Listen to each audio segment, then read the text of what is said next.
नमस्कार साथियों, study battle YouTube channel में एक बार आपका फिर से स्वागत है। जैसा कि यूपी टेट और सी टेट दोनों को आप मान सकते हो, यूपी टेट का मेन है। यूपी टेट में हिंदी के बारे में आज हम डिस्कस करेंगे। इससे पहले वीडियो में हमने जो इंग्लिश का सब्जेक्ट है, इंग्लिश सब्जेक्ट के बारे में डिस्कस किया था। इंग्लिश चूँकि आपकी ऑप्शनल थी तो हमने उसको डिस्कस किया। आज हम हिंदी के बारे में डिस्कस करेंगे, जो कि आपके अनिवार्य विषय है। आप हिंदी एक भाषा तो आपको हिंदी लेनी ही पड़ेगी, बाकी दूसरी सब भाषा के रूप में आप इंग्लिश को ले सकते हो, अंग्रेजी को, या आप उर्दू को ले सकते हो। ठीक है। आज हम हिंदी के बारे में बात करेंगे। हिंदी का देखिए सब जो सिलेबस है वो थोड़ा ब्रॉड है इंग्लिश के कंपैरिजन में। अंग्रेजी के कंपैरिजन में और संस्कृत के कंपैरिजन दोनों में जो हिंदी का सिलेबस है उसमें काफ़ी सारे टॉपिक्स हैं। आपने कई सारे टॉपिक्स खुद भी पहले से भी पढ़े होंगे। तो सबसे पहले हम बात करते हैं जो क्लासिकल ग्रामर है, जो कि आप काफ़ी टाइम से पढ़ भी रहे होंगे। आपने ग्रेजुएशन में भी पढ़ा होगा, अगर आपने ग्रेजुएशन में हिंदी लिया था, या अगर आपने इंटर तक तो पढ़ी ही होगी हिंदी को। ठीक है। तो देखिए ये बात करते हैं हम। देखिए सबसे पहले ग्रामर का पोर्शन है। ग्रामर के पोर्शन में क्या क्या है, यहाँ पे सबसे पहले है संज्ञा, सर्वनाम, विशेषण और क्रिया विशेषण। ठीक, ये क्वेश्चंस हमने इंग्लिश में भी डिस्कस किए थे। मीन्स इंग्लिश में भी ये टॉपिक थे आपके पास, वो इंग्लिश वर्जन में थे। तो यहाँ पे क्या क्या आपको बात करनी है इसमें, देखिए संज्ञा, सर्वनाम, विशेषण और क्रिया विशेषण। सबसे पहले तो आपको इनकी डेफिनेशन पता होनी चाहिए कि इसका मतलब क्या है। अगर आपको मतलब पता है तो बहुत सारी चीज़ें आप अपने आप कर लोगे। ठीक है। फिर आपको इसके भेद पता होनी चाहिए। डायरेक्ट आपसे क्वेश्चन पूछता है कि संज्ञा के कितने भेद होते हैं, सर्वनाम के कितने होते हैं, विशेषण, क्रिया विशेषण के कितने भेद होते हैं। ठीक, उनकी डेफिनेशन भी पता होनी चाहिए। ठीक है ना। जैसे आपको पूछा गया कि व्यक्तिवाचक सर्वनाम किसे कहते हैं, व्यक्तिवाचक सर्वनाम क्या है, जब तक आपको डेफिनेशन नहीं पता होगी आप क्वेश्चंस उससे रिलेटेड नहीं कर पाओगे। क्वेश्चन आपको ऐसे दिया रहेगा, सपोज करिए आपको क्वेश्चन दिया है, 4 ऑप्शन दिए हुए, उसमें पूछेगा कि व्यक्तिवाचक सर्वनाम इसमें कौन है, या व्यक्तिवाचक संज्ञा कौन है, या संख्यावाचक विशेषण कौन है। ठीक है। सो इस तरह से आपको इसमें परिभाषा भी पता होनी चाहिए। देखिए क्या क्या आपको इसमें ज्यादा फोकस करना है। देखिए परिभाषा होनी चाहिए आपको पता, पहली बात तो।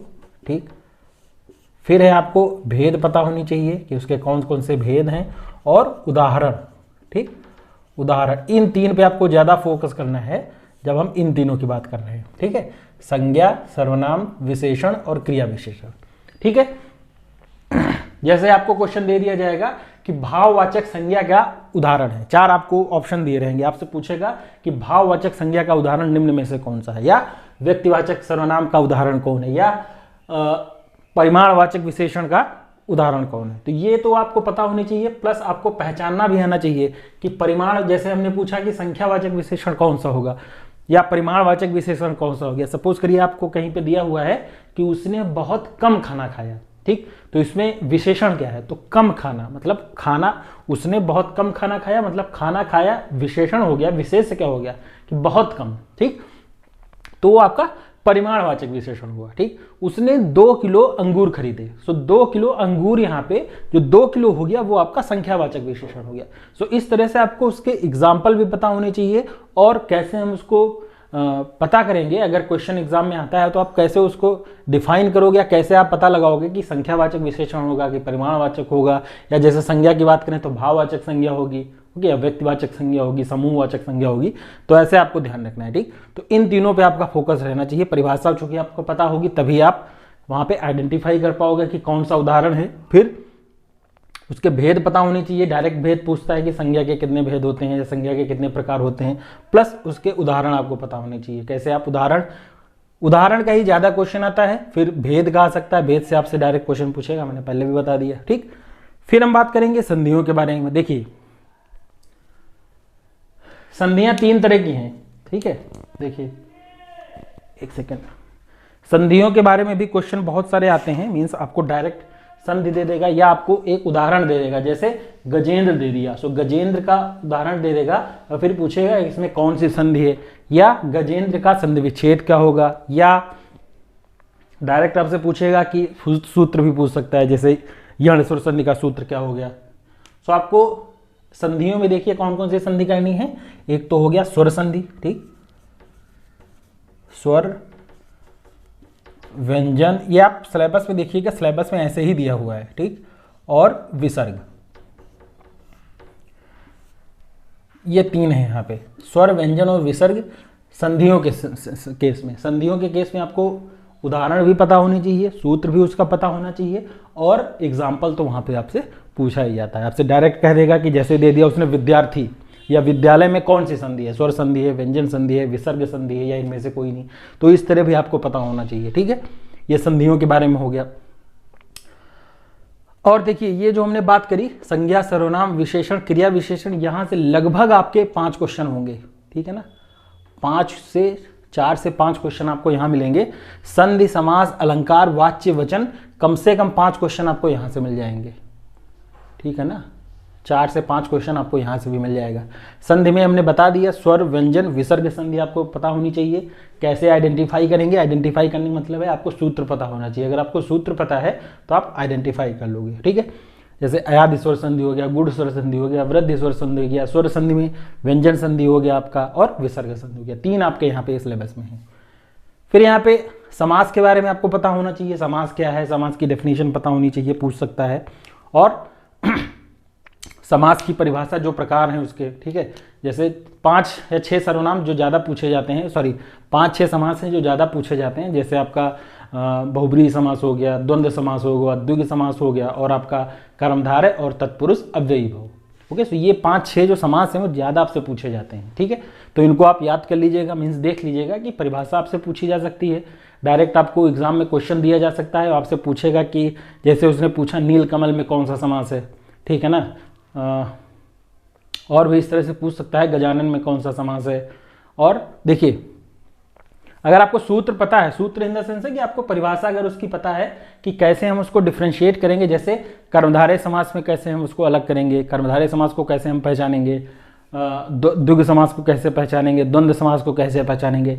जैसे क्वेश्चन पूछा जाता है कि जैसे दिन रात, दिन डैश रात, इस तरह से जैसे क्वेश्चन दिया तो इससे पूछा जाएगा कौन सा समास है।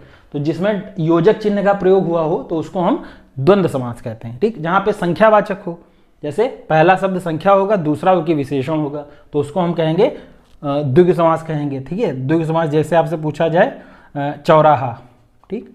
तो चौराहा में देखिए 4 राहों वाला तो हो गया, ठीक। तो चौराहा मतलब 4 हो गया, त्रिगुण हो गया, त्रिभुवन हो गया, तो ये आपके द्विगु समास के एग्जाम्पल हो जाएंगे। इसी तरह कर्मधारय हो गया, अव्ययी भाव हो गया, तत्पुरुष हो गया। तत्पुरुष समास में फिर आपके 6 हो जाएंगे, जैसे आपने कारक पढ़ा होगा उसी तरह प्रथम तत्पुरुष, द्वितीय तत्पुरुष, तृतीय तत्पुरुष, इस तरह से भी क्वेश्चन पूछा जा सकता है। कर्ता कर्म वही, कर्ता वाला तत्पुरुष, फिर कर्म तत्पुरुष, कर्मधार और आपका करण तत्पुरुष, इस तरह से भी पूछे जाते हैं। तो ये आप देख लीजिएगा, ज़्यादा पूछा जाता है।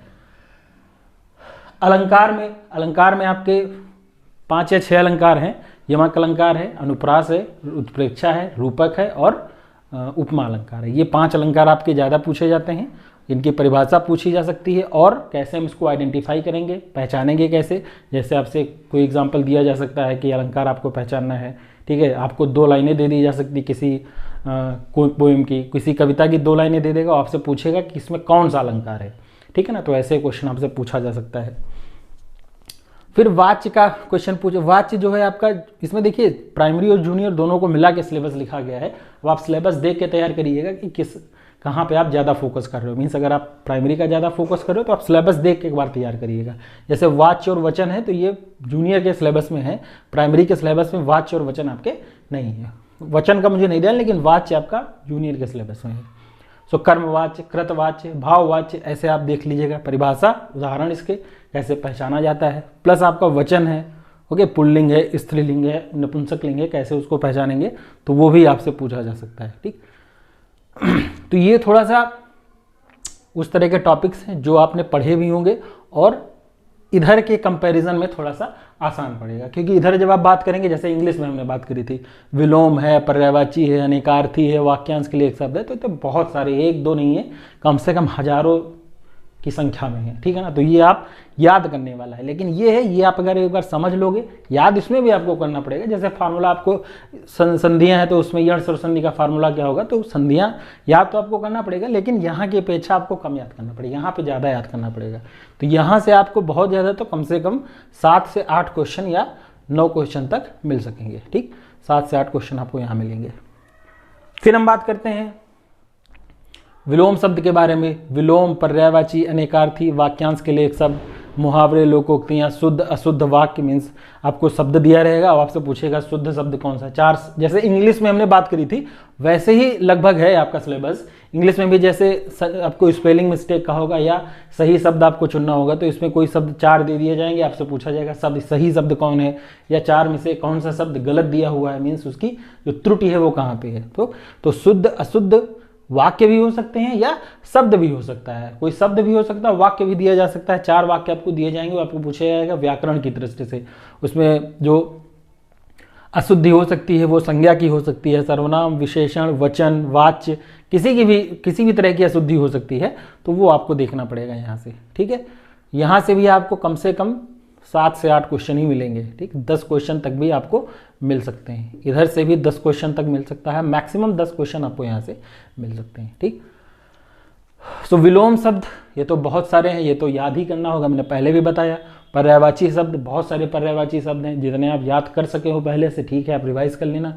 अनेकार्थी शब्द आपसे पूछे जा सकते हैं। ठीक है, शब्द युग्म का पूछा जा सकता है। ठीक, जैसे शब्द युग्म के क्वेश्चन होते हैं ना कि 2 शब्द आपको दे दिए जाएंगे, उसका अलग अलग मीनिंग आपको बताना होगा। ठीक है, जैसे प्रवर और अपर।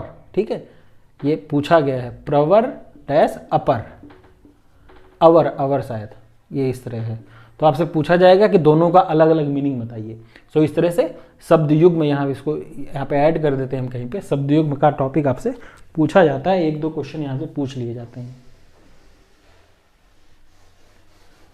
ठीक है, तो आप ऐसे ही तैयार करिए अपने जो भी आपका स्ट्रॉन्ग पॉइंट है। हो सकता है आपने बहुत सारे ये याद कर लिए हों तो अच्छा रहेगा, जितने आपने याद कर लिए उतने आप रिवाइज कर लेना एक बार, क्योंकि क्वेश्चन इसमें से भी आते ही आते हैं। ठीक है, इसमें शब्द युग्म का टॉपिक हम जोड़ देते हैं।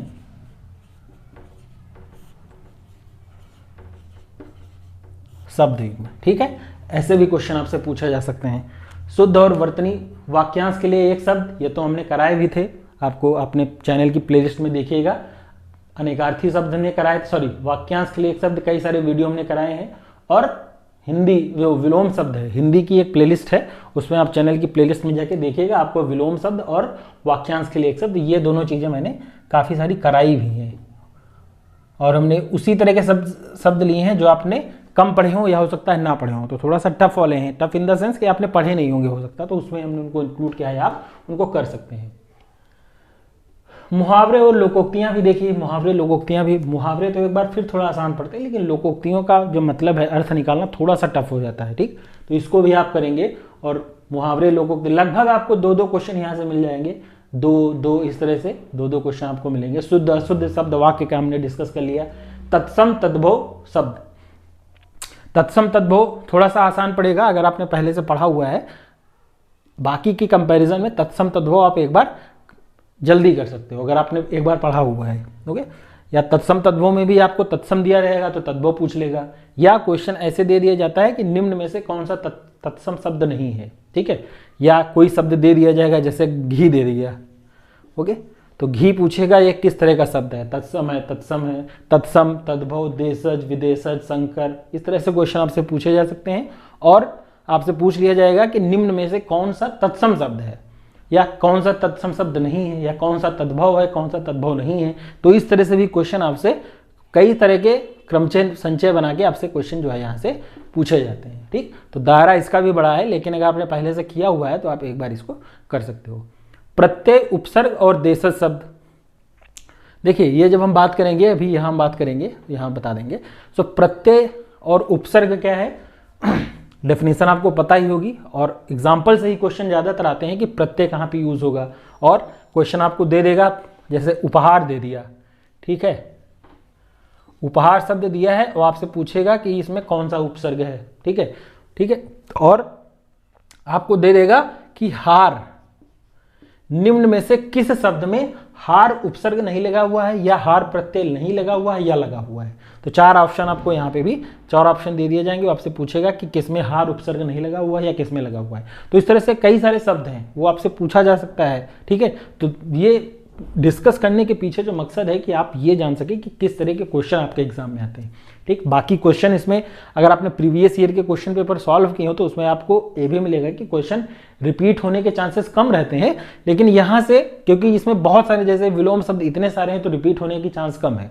लेकिन संज्ञा, सर्वनाम, विशेषण, क्रिया विशेषण अगर आपने पढ़ लिया है तो आप आसानी से उसको कर सकते हो और एक दो बार क्वेश्चन रिपीट भी हुए हैं। ठीक, तो ये आप कर सकते हो। प्रत्यय, उपसर्ग, देशज शब्द कौन से हो सकते हैं, ओके, और तुकांत, अतुकांत शब्द कौन कौन से हो सकते हैं। ठीक है, शब्द युग में हमने बात कर ली, जैसे अभी हमने बात करी थी दिन रात, प्रवर और अपर की बात करी थी। ठीक, तो ऐसे आप कर सकते हो।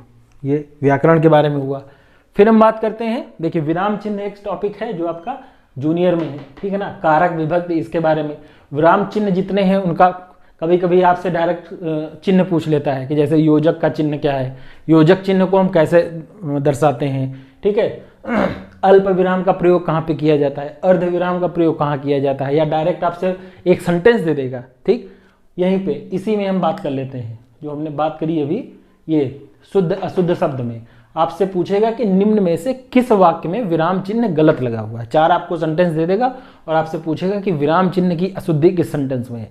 तो जब तक आपको विराम चिन्ह का सही से प्रयोग नहीं मालूम होगा कि कहाँ पे हम पूर्ण विराम लगाएंगे, कहाँ पे हम योजक चिन्ह लगाएंगे, कहाँ पे हम हंस पद लगाएंगे, तो तब तक आप इस तरह के क्वेश्चन नहीं कर पाओगे। ये जो टॉपिक है ना शुद्ध अशुद्ध शब्द का, ये सब आपके इसी से रिलेटेड है। ठीक है ना, ये इससे रिलेटेड हो गए। आपके विराम चिन्ह हो गया, कारक विभक्ति का हो सकता है। सो कारक चिन्ह, विराम चिन्ह के बारे में ढंग से पढ़ लीजिएगा, क्वेश्चन यहां से पूछा जाता है। यहां पे इस तरह का विराम चिन्ह से एक क्वेश्चन ज्यादा पूछा जा सकता है कि जैसे आपने कोई सेंटेंस दिया हुआ है, उसमें पूछेगा कि अल्प विराम का प्रयोग सही किस वाक्य में हुआ है, 4 ऑप्शन दे देगा। ठीक, या अल्प विराम का प्रयोग कहाँ पे नहीं हुआ है, अर्ध विराम, इस तरह से जो प्रमुख विराम चिन्ह है उनके बारे में, और उनका चिन्ह जरूर ध्यान रखिएगा, प्लस उसका इस्तेमाल कहाँ पे होता है, मतलब कहाँ पे हम विराम चिन्ह अर्ध विराम लगाएंगे, कहाँ पे अल्प विराम लगाएंगे, कहाँ पे हम उद्धरण चिन्ह लगाएंगे। ठीक है, तो ये ध्यान रखिएगा। कारक विभक्त, इससे भी क्वेश्चन आ सकते हैं। कारक के बारे में आपको पता होना चाहिए कि कौन सा कारक का क्या चिन्ह होता है, कर्ता, कारक, कर्ता, कर्म, करण, संप्रदाय, इस तरह के उसके आपको कौन से कारक का कौन सा चिन्ह होता है उससे रिलेटेड हो सकते हैं क्वेश्चन, पूछे जाते हैं इस तरह, जैसे वृक्ष से पत्ते गिरते हैं। सो अपादान कारक होगा, पंचमी विभक्ति। ओके, फिर अपठित गद्यांश और पद्यांश। देखिए ये क्वेश्चन जैसे इंग्लिश में हमने बताया था कि सबसे लास्ट में करिएगा, क्योंकि कभी कभी गद्यांश जो है वो थोड़ा सा बड़ा हो सकता है। जनरली जो है 6, 7, 8 लाइन का होता है, लेकिन अगर 10, 12 लाइन का है तो आपको पढ़ने में टाइम जाएगा। तो ये आप सबसे लास्ट में करिएगा अगर आपके पास टाइम बचे तो सबसे लास्ट में इसमें देखिए, क्योंकि अपठित आपको पढ़ना पड़ेगा। वो इंग्लिश की ही तरह है, इंग्लिश से ज़्यादा आपको इसमें पढ़ना पड़ेगा, क्योंकि कभी कभी हो सकता है कि जैसे इसमें सेंटेंस में जो आपका पैराग्राफ दिया है उसमें कहीं पे अमीर शब्द आया हुआ है, या सपोज करिए कहीं पे निर्धन शब्द आया है। ठीक, तो निर्धन शब्द हो सकता है आपके जो गद्यांश दिया हुआ है उसमें कहीं पे अंडरलाइन हो, लेकिन आपसे पूछा जा सकता है कि निम्न में से कौन सा अमीर का पर्यायवाची नहीं है, या अमीर का विलोम है, या अमीर का विलोम नहीं है। तो इस तरह से भी क्वेश्चन पूछे जाते हैं, तो एक बार आप सरसरी तौर पे पढ़ के ही उसका उत्तर दीजिएगा। ठीक है, अगर अंडरलाइन वर्ड का पूछ रहा है तो अंडरलाइन जहाँ पे सपोज करिए जहाँ पे अमीर अंडरलाइन हुआ है वहाँ पे आप देखिए और उसके आगे पीछे की 1-2 लाइन पढ़ लीजिए, आपको सेंस समझ में आ जाएगा कि किस सेंस में यूज हुआ है, तभी उसका पर्यायवाची आपको बताना पड़ेगा। ठीक, तो ये गद्यांश का हो गया। इसी तरह पद्यांश का भी हो सकता है, 4 लाइनें आपकी कविता की दे दी जाएंगी, फिर आपसे पूछ लेगा कोई अगर अंडरलाइन वर्ड है तो आपसे उसमें अलंकार का पूछा जा सकता है, आपका समास का पूछा जा सकता है, संधि का पूछा जा सकता है, या आपको भाव पूछा जा सकता है कि निम्नलिखित पद्यांश का भाव क्या है, या निम्नलिखित पद्यांश का उपयुक्त शीर्षक क्या होगा। जनरली अपठित गद्यांश में 5 से 6 क्वेश्चन होते हैं। ओके, तो यहाँ से आप 5 से 6 क्वेश्चन ही आपको होंगे, 4 से 5, 4 भी हो सकते हैं, 5 भी हो सकते हैं, 6 से ज़्यादा नहीं होंगे। सो 5 से 6 क्वेश्चन ही आपको देके जाएगा, तो आप इसको लास्ट में पढ़िएगा क्योंकि आपका टाइम चला जाएगा इस वजह से। ठीक है, फिर व्याकरण के बारे में बाद में डिस्कस करते हैं। पहले प्रमुख कवि और लेखक, उनकी रचनाओं के बारे में देखिए। ये क्वेश्चन भी आपसे पूछा जाता है, इस तरह के क्वेश्चन आपसे उनके जो प्रमुख लेखक हैं उनकी रचनाओं के बारे में आपसे क्वेश्चन पूछ लिया जाता है। ठीक है ना, तो आप इस पर ज़्यादा फोकस करिएगा। और ये भी थोड़ा सा टफ टॉपिक इसलिए हो जाएगा क्योंकि बहुत सारे लेखक हैं, बहुत सारे कवि हैं, फिर आप किसका किसका याद करोगे। ठीक है ना, जो आपने पहले से याद कर रखे हैं ठीक है, आप उसको रिवाइज कर लीजिएगा। बहुत ज़्यादा नए करने की ज़रूरत नहीं, क्योंकि कम टाइम में आप बहुत सारे रिवाइज नहीं कर पाओगे। अगर बहुत सारे आप याद करोगे, रिवाइज ही कर सकते हो, याद करने में आपका फिर टाइम वेस्ट हो जाएगा और फिर आप रिवाइज नहीं कर पाओगे सही से, ठीक है ना। तो जो आपने हाई स्कूल इंटर में ज़्यादा कवियों और लेखकों के बारे में पढ़ा हुआ है तो उसके बारे में देख लीजिएगा। और कभी कभी क्वेश्चन जो हिंदी व्याकरण साहित्य का जो इतिहास है उसके बारे में कभी कभी पूछे जा सकते क्वेश्चन, जैसे आदिकाल है, वीर गाथा काल है, रीति काल है, ओके, इस तरह से भी क्वेश्चन पूछे जा सकते हैं। और उनके प्रमुख कथन कौन कौन से हैं, जैसे आदिकाल के बारे में रामचंद्र शुक्ल ने क्या कहा है, ठीक है ना, या तार सप्तक के बारे में पूछ लिया जाता है, प्रमुख पत्रिकाओं के बारे में पूछ लिया जाता है। तो यहाँ पे आप इनके बारे में देख लीजिएगा, ठीक है ना। तो थोड़ा सा इतिहास के बारे में, जो हिंदी साहित्य का इतिहास है इसके बारे में, ठीक, प्लस जो प्रमुख पत्र पत्रिकाएं हैं हिंदी साहित्य से रिलेटेड, ओके। कभी कभी जैसे पूछ लिया जाता है कि हिंदी भाषा की, हिंदी साहित्य की सर्वप्रथम पत्रिका कौन सी है या सर्वप्रथम पत्र कौन सा है, तो इस तरह से भी क्वेश्चन आपसे पूछ लिए जाते हैं। तो प्रमुख पत्र और पत्रिकाएं, तो इस तरह से भी क्वेश्चन आपसे पूछ लिया जाता है, तो इसी में हम इसको इंक्लूड किए दे रहे हैं, आपसे पूछ लिया जाता है, ठीक है ना। फिर हम बात करते हैं व्याकरण की। देखिए व्याकरण एक ऐसा टॉपिक है जहां से आपको कम से कम 5 क्वेश्चन मिलेंगे, ठीक। तो ये आप ध्यान रखिएगा, कम से कम 5 से 6 क्वेश्चन ये आपको देके जाएगा, ठीक। सबसे इंपॉर्टेंट टॉपिक है अगर पूरे में मैं बात करूं, ठीक। तो व्याकरण में आपको क्या क्या पढ़ना पड़ेगा। सबसे पहले तो आपको स्वर, व्यंजन, घोष, अघोष, ठीक है ना, और अल्प प्राण, महाप्राण, वर्ण क्या है, वर्णों के बारे में आप पढ़ लीजिएगा, स्वर किसको कहते हैं, व्यंजन किसको कहते हैं, और स्वर व्यंजन के प्रकार कौन कौन से हैं, ठीक है ना। प्लस आपका शब्द के बारे में, वाक्य के बारे में, प्रकार के बारे में बात करते हैं। जैसे वर्णों का उच्चारण, वर्णों के जो भेद बताए गए वो कई तरह से बताए गए हैं, जैसे जिह्वा के आधार पर, उच्चारण स्थान के आधार पर कैसे उच्चारण करते हैं, ठीक है ना। और वर्णों के बारे में आप एक जो टेबल आपने देखी होगी, जो जैसे स्वर व्यंजन, फिर उसमें टवर्ग है, कवर्ग है, पवर्ग है, कवर्ग है, फिर और आपके संयुक्त व्यंजन है, तो उनके बारे में, उनकी संख्या भी पूछी जा सकती है।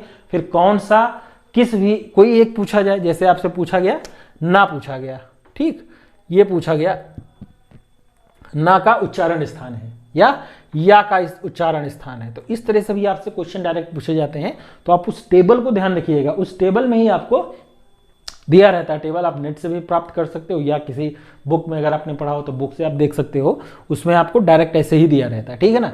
वर्णों के बारे में हो गया, शब्दों के बारे में हो गया, शब्द आपसे, शब्द की परिभाषा क्या है, कौन कौन से प्रमुख शब्दों के भेद हैं, कैसे उनको हम डिवाइड करते हैं, जैसे विकारी अविकारी शब्द हो गया, ठीक है ना, रूढ़ शब्द हो गया, यौगिक शब्द हो गया, ओके, योगरूढ़ शब्द हो गया, देशज शब्द, विदेशज शब्द, संकर शब्द, इस तरह से आपके क्वेश्चन यहाँ से पूछे जाते हैं, ठीक ना। तो आप इसको इंपॉर्टेंट टॉपिक है, सबसे इंपॉर्टेंट टॉपिक है ये आपका जो व्याकरण वाला चैप्टर है, ठीक।